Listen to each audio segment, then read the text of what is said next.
Time now to talk politics. I'm joined by KATV's Elicia Dover, GOP strategist Robert Coon with the Impact Management Group, and Jessica DeLoach Sabin with Talk Business and Politics. Welcome to everybody. Glad to have you here. We're going to talk big stories in this particular segment, and I'm going to let Elicia go first, the veteran reporter here.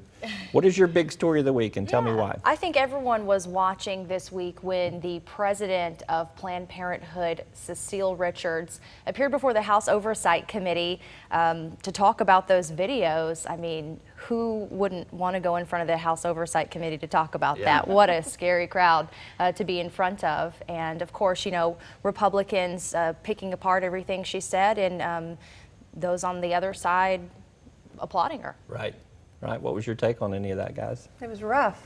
Yeah. I would trade places with anyone who was doing something I believed in, but I will tell you that that looked really rough. And I guarantee you she was very happy to walk out of there, but her performance she did a good job. Yeah. Many people were very pleased. From the GOP side. You take that job, you got to expect that. You're going to get grilled like that before Congress, and you know, that's just hazard pay. I mean, that's what she gets paid for, and it's not a fun thing, and I wouldn't want to be in her position either. Yeah. All right, Robert, I'm going to let you go next. What's your big story of the week? My big story, John Boehner, out as Speaker, meets with the Pope, decides he's done with Congress. So maybe there were some private words that gave him some other encouragement for life. I don't know. Now the battle begins to fill his role, and interesting to see how the conservative wing of the party tries to get in more into leadership. Whether they can do that, you know, I don't know. I think they're going to try. It's Kevin McCarthy's seat to lose? I think it probably is. I think he's made some overtures recently to try to make the conservative wing more comfortable with him, but I think they're also looking for their person on the team. So. And I saw late Friday afternoon, Senator Jason Chaffetz said that he was also putting in his bid for it. He's popular, but you know, I think it's McCarthy's. Yeah. And so do you think this changes anything in Washington, D.C., Jessica, or do we? Could it possibly get any more complicated than it already is? I think that it only somehow makes things more complicated, and I think the Democrats are going to have a bit of a struggle on their hands if what I think is going to happen happens. You think the same thing, Robert? Doesn't change much up there very often, so maybe we'll see a little bit of difference, but I don't know. Status quo could be popular. All right, Jessica, your big story of the week. Yes, I have a happy story. All this was right. Friday afternoon. President Clinton was here in Little Rock, Arkansas at the Clinton Presidential Center dedicating the Anne Frank installation, the very beautiful little tree that has been planted. Yeah. What's interesting about this is that Arkansas is the only state in the United States that has 2 of these saplings. The other one's at Central High School.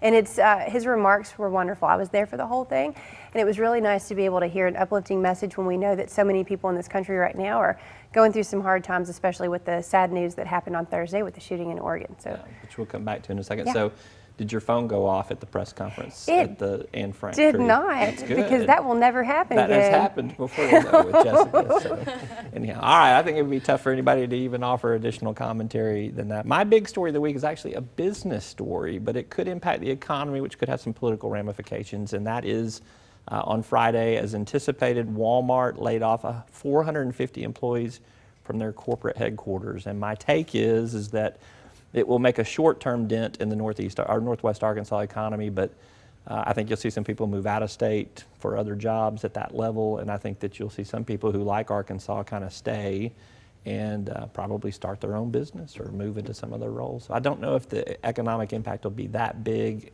and last that long, although it is unfortunate that they lost their jobs. Yeah, so that's my 2 cents. So. Anybody want to argue with me? No, it's good. It's just tough news on a Friday. Well, let's take a short break, and we're going to come back and talk about some other items where everybody on the panel gets to ask everybody else a question. This is always dangerous. So we're going to be back with some other hot button topics right after this word from our sponsors. Stay tuned.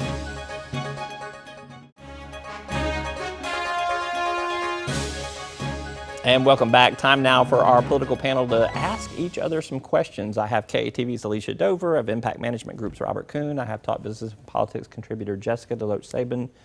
Jessica, you get to ask the first non-controversial question on our Talk Politics panel today. And it is non-controversial, Go for it. I'd hope. Mine has to do with the shooting that just happened in Oregon on Thursday. So since Sandy Hook, there's been nearly 1 school shooting a week, and there have been about 142 total, I think, since December of 2012. And then on Thursday, of course, you had 10 people who lost their lives, who were attending community college. They were just going to school to learn. And the president had a press conference shortly thereafter, and you could see just the despair on his face. What else could we possibly do in this anger country? in his remarks, Very, too. I would say, and some deserved anger. And basically saying that this problem belongs to all of us. Gun violence in this country belongs to everybody. So I'm wondering if you think that his remarks could maybe potentially pave a path for these GOP candidates and even the Democratic candidates in these presidential primaries to come out and say where they stand on the issue, or maybe to start a dialogue about the issue. Do you think that he has any impact on that? Who wants to go first? I'll go ahead and start. Non-controversial.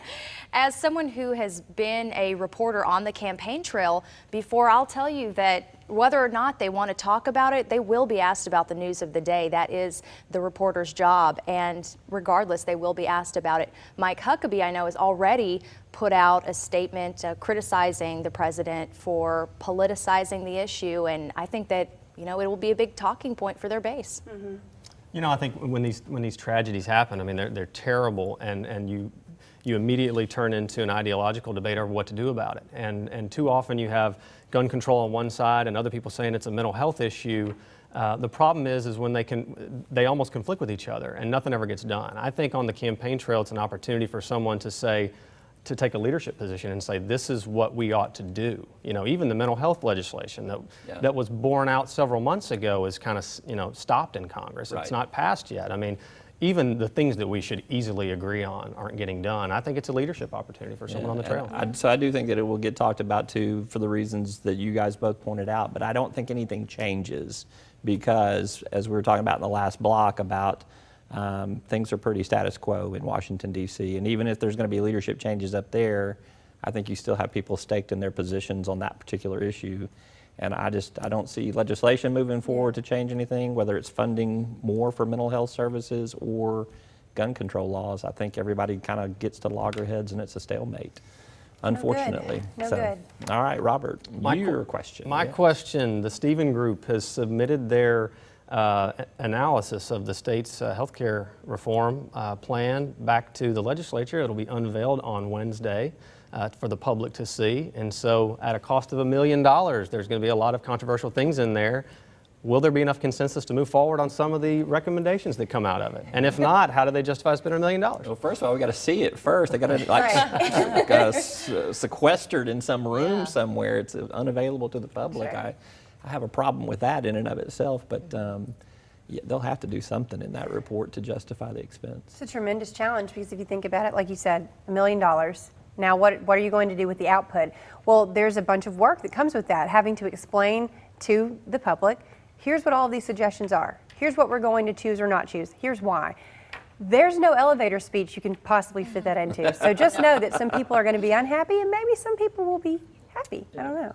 And I think there will be some of their own suggestions that lawmakers come up with. I think they almost have to take some suggestions from this report. I do know that the governor, you know, I've been in some of these task force meetings, the governor is asking them to be politically realistic and remember that they are on a short time frame.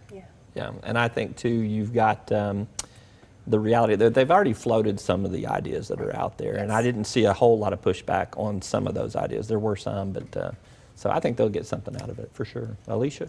Okay, my question back to Mike Huckabee, who is on the campaign trail this week. He sent out, his campaign sent out an email saying that they were, quote, dramatically behind. Dramatically? Woo! In fundraising. And they were trying to get in last-minute donations before they had to file their latest FEC report. My question is, if he does post some really low fundraising numbers compared to the other candidates, how long can he stay in this? Don't you think dramatically that's a Huckabee term, isn't it? A little hyperbole usually in some of the Huckabee speak there. So Make it dramatic, make people feel like they got to come to your aid. You know, that's part of the game. Obviously, money talks. Grassroots are important. I think Huckabee has traditionally done a very good job with grassroots. He's got good name ID. If the money starts to dry up, I think he's still got some hope on using that grassroots, but at some point you can't live on that alone. That's just the nature of the beast. I mean, okay, Teacher, I'm dramatically behind in my homework. Oh, well, that's not good for you, and it's not good for me. I mean, Or your grade. It's an interesting adjective to go ahead and take from the media, because that's what everyone else would have said if they saw your numbers and you're behind. You have to have money to be in this race, especially one that's as crowded as yours is.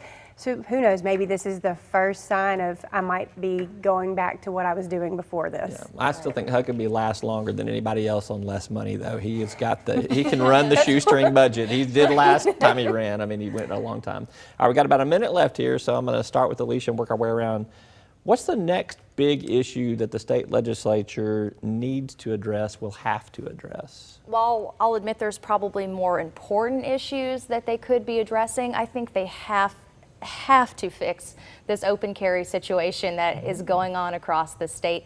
You have police departments doing completely different things, and it's kind of been disastrous all over the state. You have police chiefs resigning over this issue, something they've got to have to get a hold on. 30 seconds. I think it's healthcare until it's fixed. It's too much of the state budget to not fix, but I think probably prisons are after that. They've started on it and got to keep finishing working out. Then let's just throw in highways. Get to work, guys and ladies. I mean, it's a lot of work to do, but there are lots of task forces, and they were all for big issues. So that's the charge. All right, and real quickly, I will say I think DHS contracts is the next big thing that you see them really try to get a grasp around, and we'll see what happens with that. All right, thanks to everybody for participating today. I'm getting the cue that we are out of time. You can check out, well, thank you for watching this week, first of all. I want to also say that our new merger with the City Wire out of Fort Smith in Northwest Arkansas is out. You can read about it on our website. I hope you'll take a look at that. Encourage you to check it all out at talkbusiness.net. I'm Roby Brock. Have a busy and a productive week, and we'll see you next time.